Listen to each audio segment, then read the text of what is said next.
Hello दोस्तों, सबसे पहले मैं आपसे रिक्वेस्ट करना चाहती हूँ कि वीडियो देखने के बाद सब्सक्राइब ज़रूर कर लीजिएगा। मैं इन वीडियोस को बनाने में बहुत मेहनत करती हूँ और इसी से मैं अपना खर्चा चलाती हूँ। जो भी सब्सक्राइब करेगा, मैं दुआ करती हूँ कि उसकी ज़िंदगी बहुत अच्छी, अमीर और खुशहाल हो। प्लीज़ प्लीज़ सब्सक्राइब कर लीजिएगा। कराची की उन गलियों में जहाँ सुबह की पहली किरण समंदर से टकराती है और मछली बाज़ार की आवाज़ें गूंजती हैं, वहाँ एक छोटे से डिजिटल मार्केटिंग स्टूडियो में आयशा काम करती थी। वह लड़की जिसके चेहरे पर हमेशा एक हल्की सी मुस्कान रहती थी, लेकिन आंखों में वो बोझ जो परिवार की जिम्मेदारी का होता है। अब्बू सरकारी दफ्तर से रिटायर्ड थे, अम्मी घर संभालती थीं और छोटा भाई इमरान इंजीनियरिंग की तैयारी कर रहा था। आयशा हर रोज़ बस पकड़कर स्टूडियो जाती, जहाँ स्क्रीन के आगे घंटों गुजर जाते, क्लाइंट्स के प्रोजेक्ट्स, डेडलाइंस और कभी कभी दिल की उन बातों के साथ जो कभी ज़ुबान पर नहीं आती। फिर फहद आया, हैदराबाद से शिफ्ट हुआ था, नया क्लाइंट सर्विस हेड। पहली मीटिंग में ही जब उसने आयशा के बनाए पोस्टर देखे तो बोला, ये कलर्स जैसे दिल की बात कह रहे हों। आपने इसे सिर्फ डिज़ाइन नहीं किया, ज़िंदगी दी है। आयशा ने बस मुस्कुराकर सर झुका लिया, लेकिन उसकी आवाज़ में जो सच्चाई थी वो दिल तक उतर गई। प्रोजेक्ट पर साथ काम बढ़ा। कभी फहद चुपचाप उसके डेस्क पर चाय रख जाता और कहता, आयशा थकान दिख रही है, 5 मिनट बाहर चलें, हवा खा लें। वह साथ चलती और बातें होती।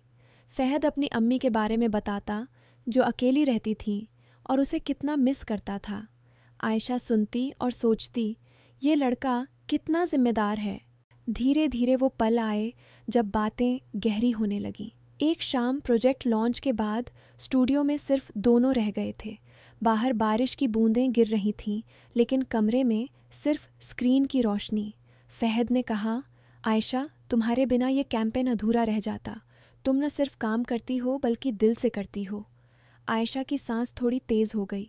उसने कहा, फहद ये तारीफ़ें, मुझे डर लगता है। हम साथ काम करते हैं बस। फहद ने हल्के से मुस्कुराते हुए जवाब दिया, मैं जानता हूँ, लेकिन कभी कभी दिल खुद बोलने लगता है। तुम्हें देखकर लगता है जैसे कोई पुरानी दुआ पूरी हो रही हो। आयशा ने नज़रें नहीं मिलाईं, लेकिन उस रात घर जाते वक्त उसका दिल अजीब सा हल्का हो गया था। उसके बाद मैसेजेस शुरू हुए। प्रोजेक्ट फाइल भेज दी से शुरू होकर अम्मी ने पूछा, तुम्हारा दिन कैसा रहा तक। फहद कभी ऑफिस के बाहर इंतज़ार करता और कहता, चलो बस स्टॉप तक छोड़ दूँ, रात हो रही है। आयशा को अच्छा लगता। कभी वह सोचती कि फहद किसी और लड़की से बात कर रहा है तो मन में एक हल्की सी जलन होती, लेकिन वह खुद को समझाती, ये सब गलत है आयशा, परिवार क्या कहेगा। फहद भी वैसा ही महसूस करता। एक दिन जब आयशा किसी क्लाइंट कॉल पर देर कर रही थी, फहद ने पूछा, सब ठीक तो है ना।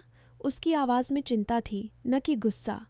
आयशा ने हंसकर कहा, क्यों चिंता हो रही है। फहद गंभीर हो गया, हाँ होती है, क्योंकि तुम मेरे लिए अब सिर्फ सहकर्मी नहीं रही। लेकिन असली ज़िंदगी सपनों से अलग होती है। एक दिन आयशा के फ़ोन पर अनजान नंबर से मैसेज आए, एडिटेड फ़ोटोज़, जहां लग रहा था कि फहद और आयशा ऑफिस के बाहर किसी पार्क में अकेले बैठे हैं, और एक वॉइस नोट जिसमें आयशा की आवाज़ लग रही थी लेकिन शब्द गलत थे, जैसे वह फहद से पैसे मांग रही हो। आयशा का हाथ कांप गया। कौन कर रहा है ये। अगले दिन मोहल्ले के व्हाट्सएप ग्रुप में सब वायरल हो गया। अम्मी की सिलाई क्लास में औरतें फुसफुसाने लगीं, आयशा किसी लड़के के साथ, और पैसे भी। अब्बू को पड़ोस से फ़ोन आए, भाई बेटी की इज्जत का ख्याल रखो, लोग क्या कह रहे हैं। आयशा घर आई तो रो रही थी। अम्मी ने पूछा, बेटी सच क्या है। आयशा ने रोते हुए कहा, अम्मी सब झूठ है, मैंने कुछ नहीं किया। फहद को पता चला तो वह सीधा स्टूडियो में आया। आयशा मैं जानता हूँ ये फेक है, लेकिन हमें साथ खड़े होना होगा। आयशा ने आंसू पोंछते हुए कहा, फहद मेरी इज्जत चली गई तो परिवार का क्या होगा। इमरान का स्कूल, अब्बू की बीमारी, लोग तो पहले ही मुंह फेर रहे हैं। उसने फहद से दूर रहने की कोशिश की, लेकिन ज़िंदगी ने और मुश्किल कर दी। अम्मी सीढ़ियों से गिर गईं, पैर में फ्रैक्चर। डॉक्टर ने कहा, ऑपरेशन चाहिए वरना चलना मुश्किल हो जाएगा। पैसे 50,000 से ऊपर। आयशा के पास सिर्फ बचत थी, वो भी कम। फहद ने चुपचाप अस्पताल जाकर अपना कुछ पैसा जमा कर दिया और नर्स से कहा, आयशा को मत बताना किसने दिया, बस कहना कोई एनजीओ की तरफ से मदद आई। जब आयशा को पता चला तो वह हैरान रह गई। लेकिन मोहल्ले में अफवाहें और तेज़ हो गईं। देखो, लड़के से पैसे लिए, अब तो रिश्ता पक्का। आयशा का दिल टूट गया।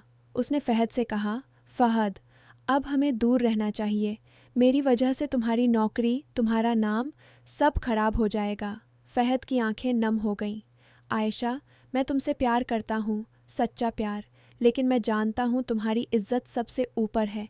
मैं इंतज़ार करूँगा, जब तक तुम कहोगी तब तक। फिर सच सामने आया। वो सहकर्मी सैमा थी जो फहद को पसंद करती थी, लेकिन उसने रिजेक्ट कर दिया था। उसने गुस्से में फेक प्रूफ बनाए। जब साइबर सेल में शिकायत हुई और आईपी ट्रेस हुआ तो सैमा ने सब कबूल कर लिया। उसने स्टूडियो में आकर आयशा के सामने रोते हुए कहा, मैंने जलन में सब किया, मुझे माफ़ कर दो। मैंने सोचा नहीं था कि इतना नुकसान होगा। मोहल्ले में खबर फैली। जो औरतें सबसे ज़्यादा बोलती थीं वे अम्मी के पास आईं। बहन, हमने गलत समझा, माफ़ी।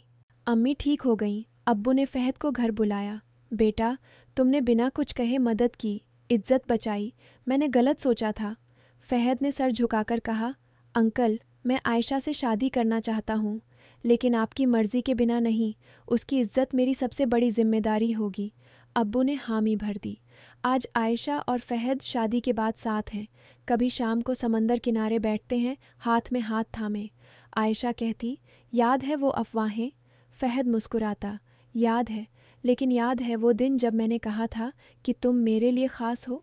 आयशा उसके कंधे पर सर रखकर कहती, उस दिन से मैं जानती हूँ सच्चा साथ कभी नहीं टूटता। कहानी का सबक यही है कि सच्चा प्यार वो नहीं जो सिर्फ मीठी बातों और दिल की धड़कनों में होता है। सच्चा प्यार वो है जो मुश्किल वक्त में इज्जत बचाता है, झूठे आरोपों के सामने खड़ा होता है और परिवार का सम्मान सबसे ऊपर रखता है।